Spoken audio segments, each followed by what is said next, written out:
होती है वह दिव्य होती है, कल्याण की होती है। धर्म के प्रति लोगों के मन में जागरूकता की होती है। उनका भाव स्वयं के लिए नहीं, स्वार्थ के लिए नहीं, परमार्थ के लिए होता है। और यही कार्य इस धराधाम पर प्रकट होकर के पूज्यपाद श्रीमद जगतगुरु रामानंदाचार्य भगवान ने किया था। 726 वर्ष पूर्व जिस धरा पर जन्म हुए थे वह कालखंड ऐसा था, याद करिए, वह कालखंड ऐसा था जब विदेशी हमले हो रहे थे, आक्रमणकारी सनातन धर्म को रौंदना चाहते थे। उनके लिए विदेशी आक्रांताओं ने साजिश रची थी समाज को तोड़ने के लिए, जाति के नाम पर बांटने के लिए। तमाम वादों के आधार पर सामाजिक ताने बाने को छिन्न भिन्न करने की साजिशें हो रही थी। और याद करिए, उस समय सबसे पहले मत और संप्रदायों को एकजुट करने का आह्वान उस समय उन्होंने कहा था कि सर्वे प्रपत्तेरधिकारिणो मता, यानी सभी जन ईश्वर के चरणों में शरणागति के सदैव अधिकारी हैं। यह किसी ने उद्घोष किया था तो भगवान रामानंदाचार्य जी ने किया था। उन्होंने कहा ये मत और संप्रदाय के आधार पर मत बंटो। उन्होंने कहा ईश्वर की शरणागति लेने का अधिकार तो हर मनुष्य को है। और याद करिए, भगवान रामानंदाचार्य जी हैं जिन्होंने एक नहीं 12 शिष्य बनाए, अलग अलग जाति के बनाए। श्री अनंताचार्य जी महाराज, श्री कबीरदास जी महाराज, सदगुरु रविदास जी महाराज, सदगुरु पीपाजी महाराज, सुरसुरानंद जी महाराज, स्वामी सुखानंद जी महाराज, स्वामी नरहरियानंद जी महाराज, स्वामी योगानंद जी महाराज, स्वामी भावानंद जी महाराज, श्री धन्ना जी, श्री सेन जी, श्री गलवानंद जी, ये सभी 12 शिष्य भगवान रामानंदाचार्य जी ने उस समय के समाज को जोड़ने के लिए बनाया। और मैं सचमुच आज भी देखता हूं, मैं आज भी देखता हूं, हमारे रामानंद परंपरा से निकली हुई अलग अलग धाराएं समाज को जोड़ने का अद्भुत कार्य करती हैं, अद्भुत कार्य करती हैं।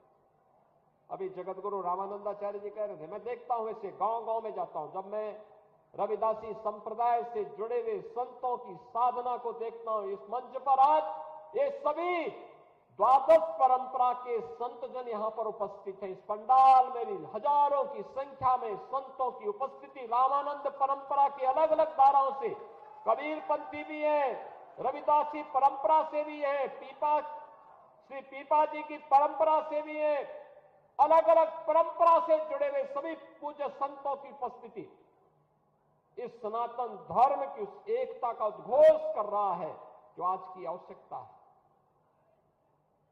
मैं गांव में देखता हूं, रविदासी परंपरा से जुड़ा हुआ हमारा संत कितने सात्विक भाव से कुटिया बना करके केवल और केवल कंठी धारण करने के साथ ही प्रभु की उपासना के लिए अपने आप को समर्पित करता है। कबीरदासी परंपरा से जुड़े हुए संत जहां भी कुटिया रमाया, उसने वहां पर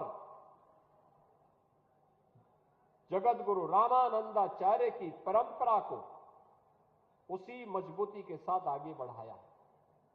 और यह अद्भुत संजोग है कि दोनों उपासना विधियां, सगुण भी और निर्गुण भी, ये दोनों प्रकार के शिष्य ये भी जगत गुरु रामानंदाचार्य जी ने ही दिए। दोनों प्रकार के शिष्य आप देख सकते हैं। और उस समय बटे हुए समाज को जोड़ने के लिए उन्होंने उद्घोष किया था। जो उद्घोष उनका था, जिसके बारे में पूज्य संतों ने कहा, उस समय उन्होंने भी कहा था कि जाति पाति पूछे नहीं कोई, हरि को भजे सो हरि का होई। ये वही समाज को जोड़ने का मंत्र है। बहनों और भाइयों, आज से 726 वर्ष पहले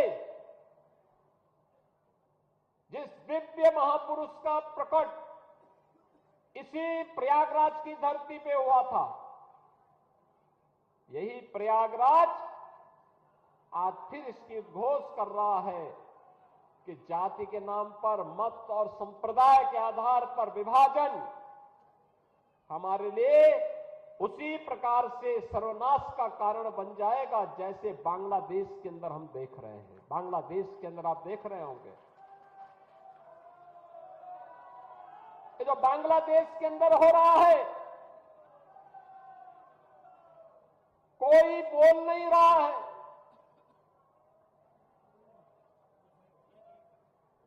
सेकुलरिज्म के नाम पर ठेका लेकर के चलने वाले वे लोग, जिनकी दुकानें हिंदू समाज को और सनातन धर्म को कमजोर करने और हिंदू समाज को तोड़ने की पूरी ताकत लगाती है, बांग्लादेश की घटना पर इनका मुंह बंद है। इनके मुंह पे लगता किसी ने फेविकोल चिपका दिया है, ऐसे लगता है कोई टेप इनके मुंह पे चिपक चुका है। इनके मुंह से एक भी शब्द नहीं निकल रहे हैं। कोई कैंडल मार्च बांग्लादेश की घटना को लेकर के नहीं इनके द्वारा निकाला जा रहा है। और यह हम सब के लिए एक चेतावनी भी है, एक चेतावनी भी है। हमारे संत समाज को जोड़ने के लिए पूरी युक्ति करता है। और जब संत समाज एक मंच पर आकर के उद्घोष करता है तो परिणाम भी आता है। जैसे आपने देखा होगा, अयोध्या में श्री राम जन्मभूमि पर भव्य राम मंदिर का निर्माण, अयोध्या में श्री राम जन्मभूमि पर भव्य राम मंदिर का निर्माण, ये पूज्य संतों की उसी साधना और उसी एकता का परिणाम है जिसे मूर्त रूप दिया है देश के यशस्वी प्रधानमंत्री श्री नरेंद्र मोदी जी ने। आप याद करिए, यह देश 1947 में आजाद हुआ। आजाद होने के बाद देश को प्रधानमंत्री मिल गए। 1952 में पहला आम चुनाव होता है। तब से देश ने कई प्रधानमंत्री देखे। हर एक ने देश के बारे में सोचा होगा, देश के विकास के बारे में योगदान किया होगा, लेकिन भारत की मूल आत्मा को सम्मान मिलना चाहिए। अयोध्या में रामलला फिर से विराजमान होने चाहिए, यह भाव केवल मोदी जी ने ही उसको मूर्त रूप देकर के भारत की परंपरा को गौरवान्वित किया है।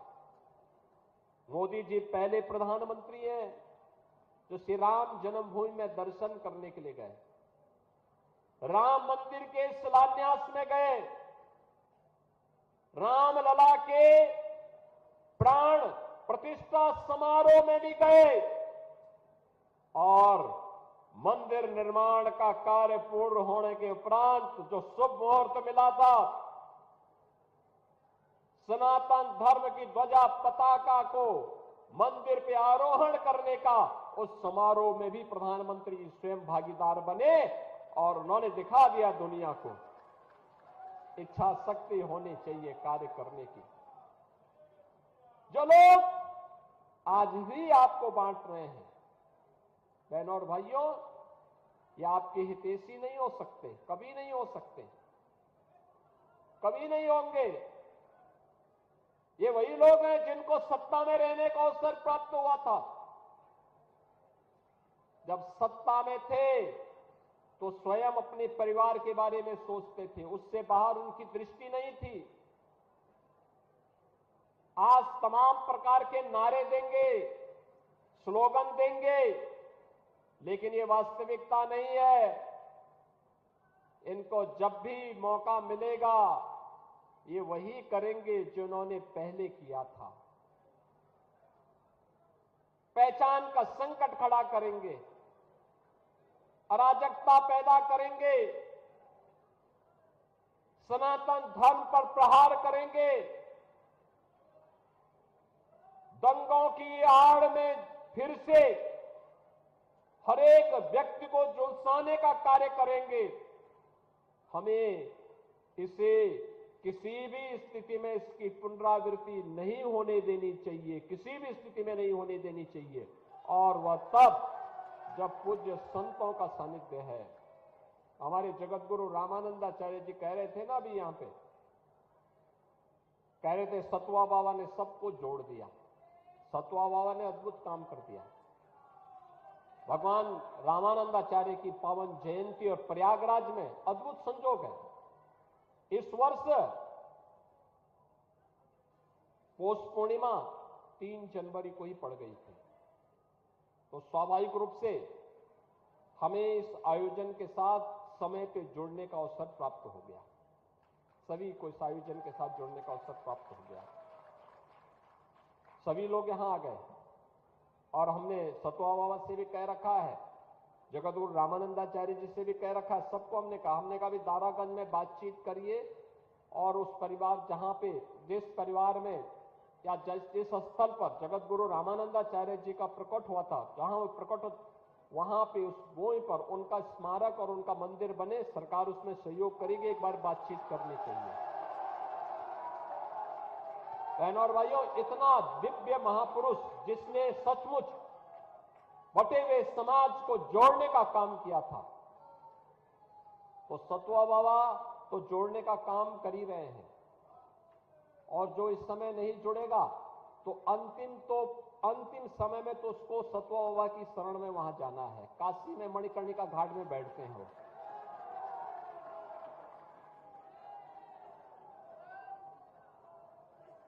और इसीलिए आज के इस अवसर पर मैं जगत गुरु पूज्यपाद रामानंदाचार्य जी महाराज, जिनकी 726वीं इस पावन प्रकट उत्सव में हम सबको शामिल होने का अवसर प्राप्त हुआ है, हम सब उनकी प्रेरणा को अपने जीवन का मंत्र बनाएं। यही हमारे जीवन को और सनातन धर्म की इस परंपरा को, जो आज माघ मेले के रूप में, कुंभ और महाकुंभ के रूप में, अविरल और निर्मल गंगा के रूप में, त्रिवेणी के इस पावन संगम में स्नान करने के लिए जो कोई भी आ रहा है, क्या दिव्य स्नान का आनंद ले रहा है। देखो, मैं भी आया तो मैंने पहले कह रखा था, मैंने कहा मैं पहले जाऊंगा तो पहले मैं त्रिवेणी में डुबकी लगाकर की कृतज्ञता ज्ञापित करूंगा मां गंगा के प्रति, मां यमुना और मां सरस्वती के प्रति। क्या पावन जल है। आप अनुमान करिए, आज से 10 साल पहले, 8 साल पहले क्या ऐसा मिल पाता था क्या? देखो, जब राम भक्त और कोई गंगा भक्त देश की सत्ता में रहता है, ऐसा दिव्य अवसर तब प्राप्त होता है। देखो, मोदी जी ने चमत्कार कर दिया ना, नमामि गंगे के माध्यम से मां गंगा के प्रति अपनी कृतज्ञता को ज्ञापित करते हुए कोई भारत माता का सच्चा पुत्र ही ऐसा काम करेगा जो मोदी जी ने करके दिखा दिया। कितनी दिव्य अनुभूति हो रही है। जो भी जा रहा है मोदी जी को आशीर्वाद दे रहा है, जो भी स्नान कर रहा है उनके प्रति आभार व्यक्त कर रहा है।